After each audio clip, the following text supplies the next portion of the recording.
Hi YouTube, this is Jesse, and I wanted to show you guys my Watt deck right now. I finally got the deck list all set together, and it's pretty consistent. I really like it. Some choices I'm not too sure of. That's where I'm hoping someone will help me with some of the tech and suggestions.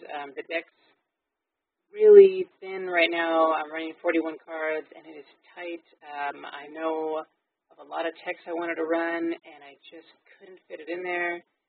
But I haven't tested it too much, like as much as I should. So who knows? When I try it at locals and this weekend with friends, we'll see what changes I might want to make to it. So let me show you the deck. So this is the deck. I'll show you the extra and the side and all that. So let's first go over the main deck. So I'm running the lock. So you need 3 hoppers. He's a beast. No ones can be targeted or for battle or effects. And I'll go on to the techs that make him awesome. And we've got 3 dragonfly. He special summons if he's destroyed by any means, whether it's by battle or effect. You can search for any Watt in the deck and special summon it. Does not have to hit the graveyard, so macro doesn't bother it at all. 3 Wattcobra, amazing Watt support card that came in Photon Shockwave. Basically, if he attacks directly, you can bring any Watt from your deck to your hand. Amazing. You really need it in this deck because I run very low-level monster count. He has 1,000 attack.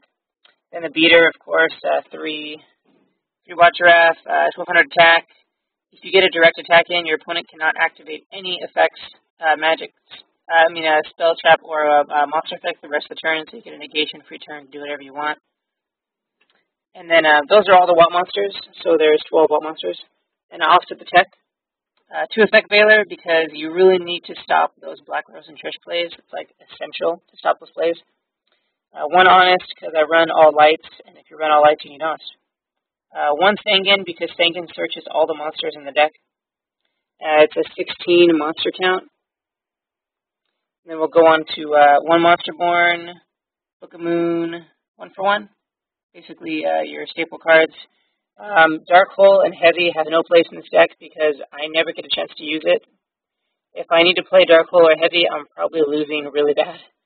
So, and there's no MSTs. I have no spell negation whatsoever. I have no spell trap destruction whatsoever. So we'll see how that goes. Double Duality. It adds consistency to any deck.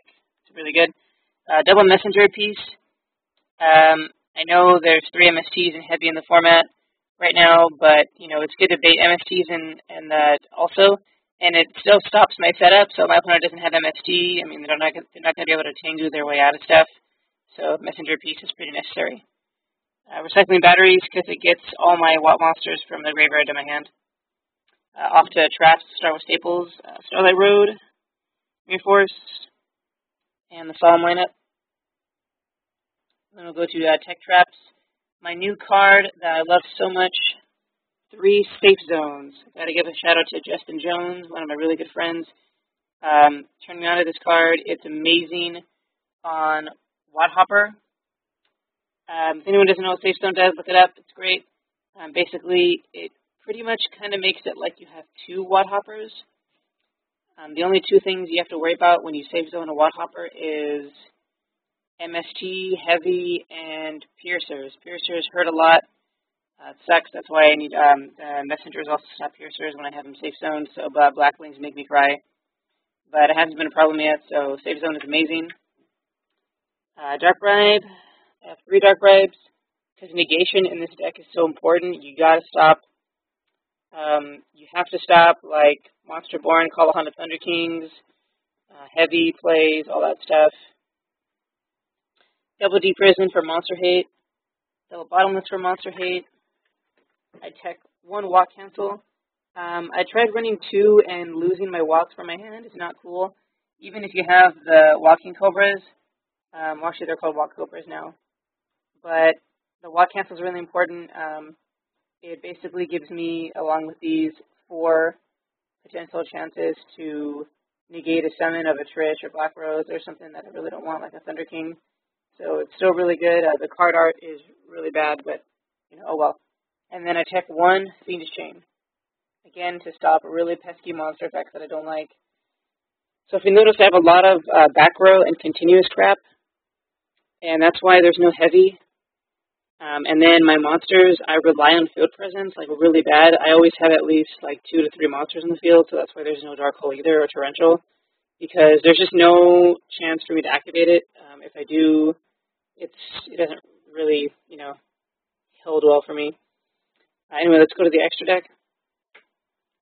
For the extra deck, I basically wanted to put in 1 monster for every possible situation that I might have in the deck. The only tuners I have are the Veilers.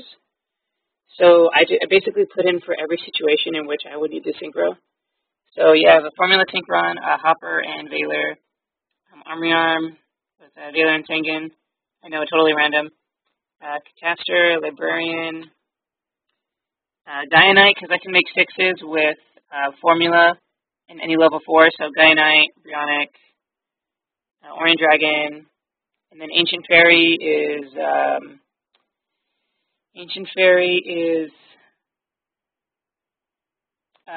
Watt Dragonfly, level 4, and Veiler.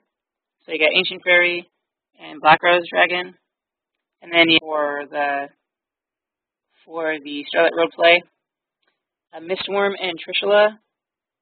You can drop a Veiler with 2 level 4s. And then Gachi if I'm really, really, really desperate for some reason. And then go Gachi with 2 Dragonflies. And then Roach and Utopia. Alright, so that's the extra deck. Like I said, it's just built for pretty much like any situation that I might be stuck in. And then side deck. Side deck is really tricky. I wasn't sure entirely what to put in the side deck. Just help me out if you guys can. Let's say I have 1 Crow, 1 Watt Squirrel because he totally owns Treeborn Frog and Bulb and Spore. Phosphodyna to help slow down plants and agents. 1 Meteon, the Time Lord. I might check out Phosphodyna for Grand Mole and then still check the Meteon because he's like a super Grand Mole and he's a wall for a turn, so I like him. Double Maxi because it owns plants like hard. Triple MST for skill drains, because skill drains just wreck the deck so hard. Skill drains are just dumb and just destroy the deck. 1 Transmigration, plants. Liberty at last, agents, stuff I don't like. Double Debunk, mostly Dark Worlds. Anything that happens from the hand, really, or graveyard. Yeah, like I said, it's mostly Dark Worlds. And then Shadow Imprisoning for Dark Worlds. Mostly because I have to be able to shut down their searching and deck thinning and plussing and stuff is really annoying. That's a side deck. So just let me know. That's the deck, basically. Wattlock. It's a lot more consistent than people would think. You got the hop route, you got Dragonfly, you got Cobra, you got the 1-for-1, and then to keep them all protected, you've got the safe zones.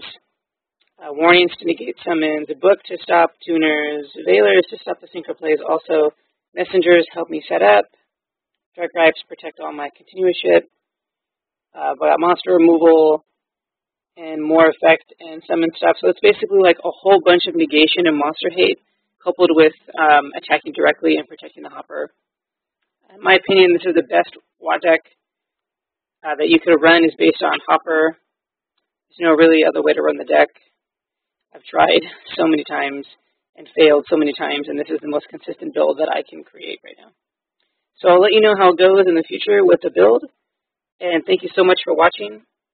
If anyone has any suggestions or comments, please leave them below, and I will consider them. I do take comments and messages seriously, so please leave a comment on any suggestions or tech ideas you may have. They might really help. And I'll make a video in a couple of days and let you know how it goes. All right. See you guys later, YouTube.